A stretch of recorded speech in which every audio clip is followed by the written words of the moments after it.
வணக்கம் மக்களே, சற்று முன் கிடைத்த மிக மிக முக்கியமான தகவல் ஒன்றை பார்க்க போகிறோம்.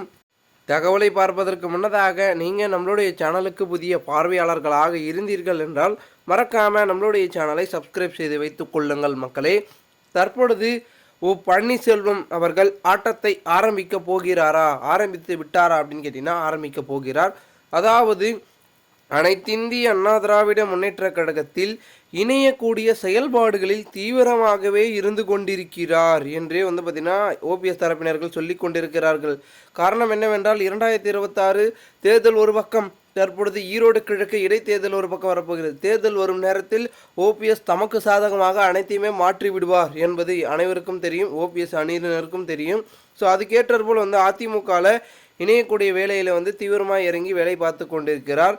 எடப்பாடி பழனிசாமி என்னதான் பார்த்திங்கன்னா தாம் பதவியில் இருக்கணும், தாம் தலைமையில் அதிமுக செயல்படணும் அப்படி இப்படின்னு நினச்சி ஓபிஎஸ்ஸை வெளியேற்றினார். அதன் பிறகு அவரும் பல முறை பார்த்திங்கன்னா பல வழிகளில் போராடி பார்த்தார்.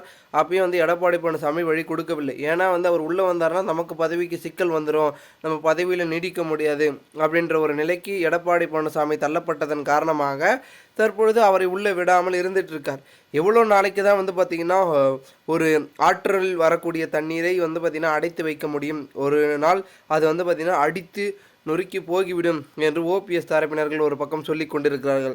அதே போன்று தான் ஓபிஎஸ்ஐ எத்தனை நாளைக்கு நீங்கள் அதிமுகவில் உள்ளே வர விடாமல் நீங்கள் பண்ணிட்டுருப்பீங்க?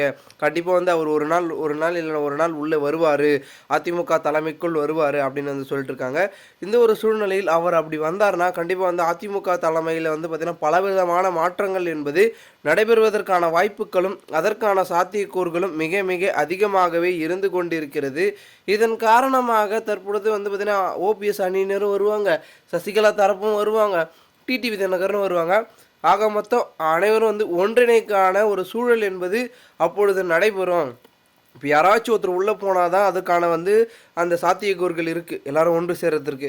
யாருமே போகாமல் வெளியிலே இருந்து பார்த்திங்கன்னா ஒன்று சேரணும்னு சொல்லிட்டு இருந்தால் அது நடக்காத காரியம் அப்படின்னு சொல்கிறாங்க. ஏன் எடப்பாடி அணியில் இருக்கிறவர்களே, அதாவது அதிமுகவில் பொதுக்குழு கூட்டினாங்க, மாவட்ட செயலாளர்கள் கூட்டம், எந்த கூட்டம் கூட்டினாலும் கண்டிப்பாக அங்கே ஒரு வாதம் வைக்கப்படுகிறது. என்னன்னா ஒன்று திரண்டலாம், ஒன்று சேர்க்கலாம், நீக்கப்பட்டவர்களை இணைக்கலாம் அப்படின்னு சீனியர் நிர்வாகிகள், மூத்த நிர்வாகிகள், அமைச்சர்களே, முன்னாள் அமைச்சர்களே சொல்கிறாங்க. ஏன்னா கட்சியின் நிலைமை மிக மோசமாக போயிட்டுருக்கு. தொடர்ந்து ஒரு தோல்வியை சந்திக்கிற இயக்கத்தில் பார்த்திங்கன்னா அவர்கள் அமைச்சராகவோ இல்லை ஒரு பொறுப்பிலோ இருக்கிறாங்க, முன்னாள் அமைச்சர் இல்லை மாவட்ட செயலாளர்கள் இல்லை ஒரு முக்கியமான பொறுப்பில் இருக்காங்கன்னா அவங்களுக்கு ஒரு வெற்றி என்பது தொடர்ந்து கிடைச்சாதான் அவங்களும் பார்த்திங்கன்னா அந்த தீவிரமாக உழைப்பாங்க. அந்த இயக்கமும் பார்த்திங்கன்னா ஒரு முக்கியமான ஒரு நோக்கத்தையும் கொள்கையும் நோக்கி செயல்படும். தொடர் தோல்வியை சந்தித்திருந்தால் வெற்றிக்கான பார்த்திங்கன்னா வழியை தேடணும். அது எடப்பாடி என்னதான் அப்படி இப்படி கூட்டணி நிறைய விதமான மாற்றம் பண்ணாலும் கட்சியில் நீக்கப்பட்டவர்களை இழந்த செல்வாக்கை அவர் திரும்ப பெற்றால் மட்டும்தான் வெற்றி பெற முடியும். அதை விட்டுட்டு புதியதாக ஏதோ செய்தேன்னு நினச்சா அது கிடைக்காது, வராது அப்படின்னு தான் ஓபிஎஸ் தரப்பினர்களும் நம்மளுடைய டிடிவி தினகரன் தரப்பினர்கள் சொல்லிட்டு இருக்காங்க.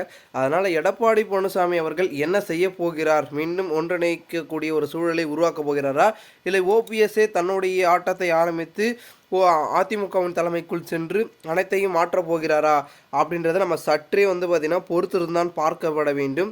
மேலும் இந்த ஒரு தகவலை குறித்த பொதுமக்கள் உங்களுடைய கருத்துக்களை மறக்காமல் கமெண்ட் மூலமாக நீங்கள் தெரிவிக்கலாம். மேலும் இதுபோன்று நீங்கள் அரசியல் சார்ந்த தினசரி தகவல்களை தெரிந்து கொள்ள நம்மளுடைய சேனலை சப்ஸ்கிரைப் செய்து வைத்துக் கொள்ளுங்கள் மக்களே. நன்றி, வணக்கம்.